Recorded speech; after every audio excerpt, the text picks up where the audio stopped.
Hi, Doc. I think I know the majority of you in the room as being the retired Director of Emergency Management for Lincoln and Lancaster County. And I have the distinct pleasure, absolute honor of providing and giving out the first, as I understand it, Lifetime Achievement Award that the Lincoln Amateur Radio Club has ever given out. Now, the gentleman that's going to receive this, I've known for probably 30 plus years. And I don't remember the first time that I met Reynolds Davis, and that who is going to receive this award. I think it was 30 years ago, but as I've found, as I've gotten older, there are three things that go. Your memory,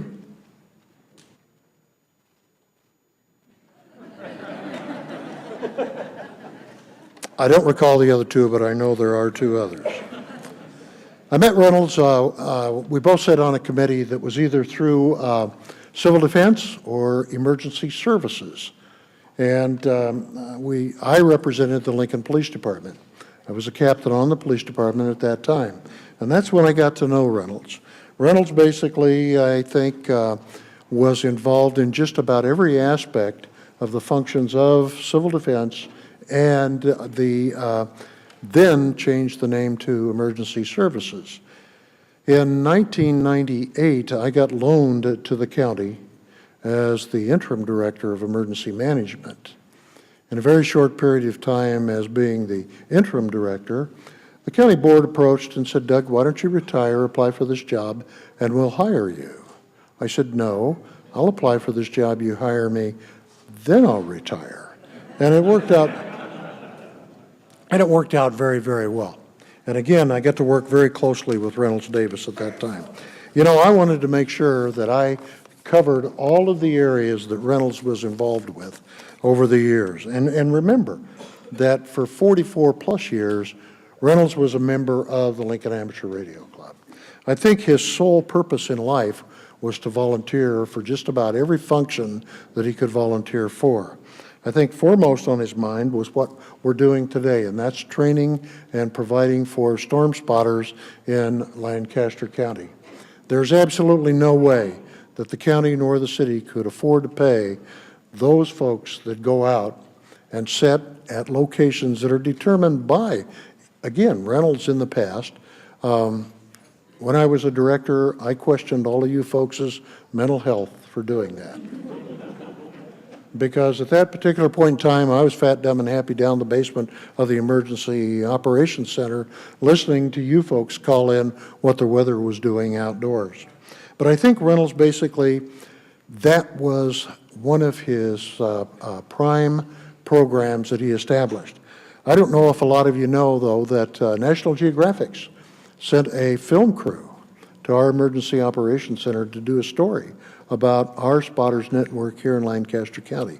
I don't remember seeing it aired, but I know that they did send a reporter and a news crew down to do that. I have no idea of how many times I called Reynolds and said, "Ren, would you send the spotters out for me?" Oftentimes, Reynolds and I would have a little bit of difficulty of calling everybody back in so they could go home, because I was somewhat of a pessimist when it come to that. Reynolds was a little more optimistic about the weather and knew a lot more than I did about it, but I would rely quite heavily on the National Weather Service to tell me, yeah, you can send your spotters home. And they would tell me the same thing that Reynolds told me, only Reynolds would tell me about 2 hours before I got a hold of the National Weather Service. A couple of things that the state basically allowed Lancaster County to fund and basically organize the Community Emergency Response Team training for the state of Nebraska. At that particular point in time, it was obvious that I needed somebody that could coordinate that particular training statewide. Well, who do you call? It wasn't Ghostbusters. It was Reynolds.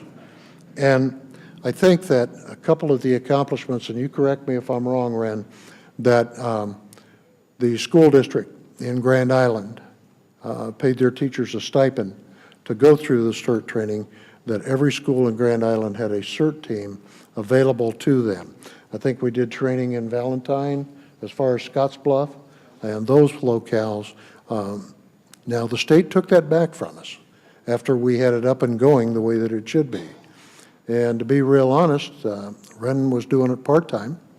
After they saw that it was probably one of the best programs that FEMA had to offer, they went ahead and hired a full-time coordinator for CERT training, which speaks volumes of how well Reynolds did it part-time.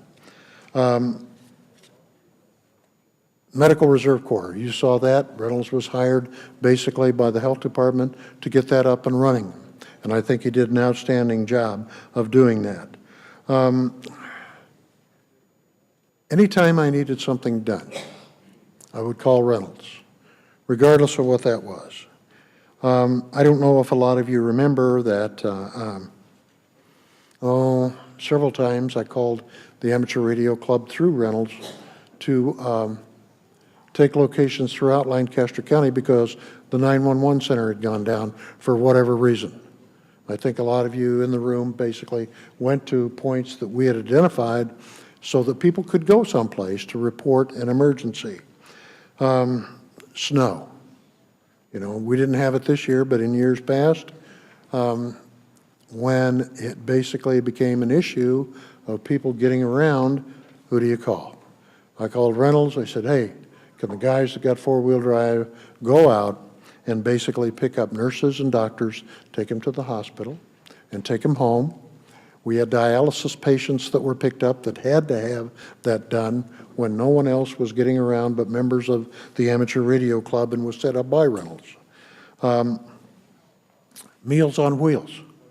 You know, these things that a lot of people don't think about, but those are things that had to be accomplished regardless of the weather. So who do you call? You call Reynolds. He basically goes ahead and has a program available to make sure that those particular issues are addressed. Now, that's basically what Reynolds accomplished over the last 44 years and the last 15 years that I was there as the director. He directed communications at the tornado that went through the southern part of Lancaster County at 8:20 p.m. on May the 20th of 2004. It was invaluable service that you folks provided, but again, who did I call to get that established? I called Reynolds to get that done. Reynolds also basically volunteered for the American Red Cross. Now, every time you'd see him, he was either at Devaney, he was at Pershing, he was at Pinnacle in his Red Cross uniform. I think the only reason that he volunteered for that was to see all the programs that were being put on at those particular venues. You know, I never did see him do anything while he was there. But he stood around and showed everybody how to dress, I think was one of the main things to do. No, Reynolds was extremely busy. You know, oftentimes I told Reynolds, I said, you need to get a life, pal, because you're working all the time doing something. And I think Reynolds' life was volunteering and basically committing himself to various functions in the city and the county to benefit just about everybody. Everybody. That's what the mayor talked about, and that's what I've talked about in the past. I know that Reynolds basically tried to copy me in a lot of areas. I had a heart attack. He had a heart attack.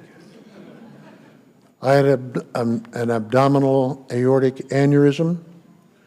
Reynolds had an abdominal, or whatever those are called. Yeah, thank you.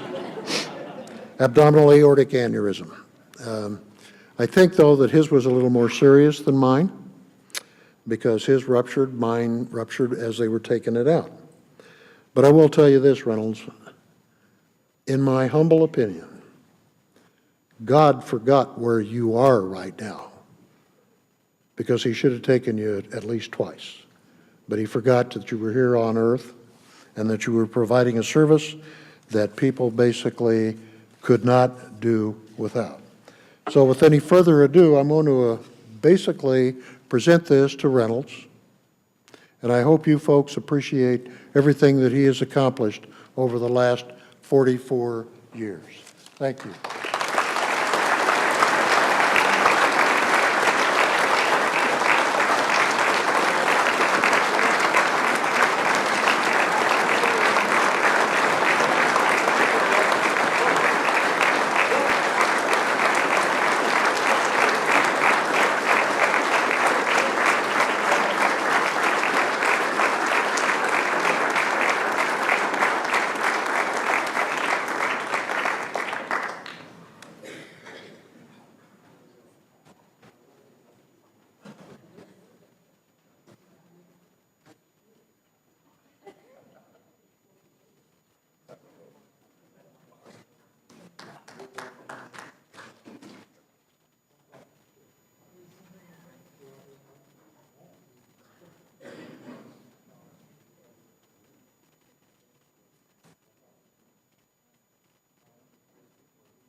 Program is no longer up there. I thought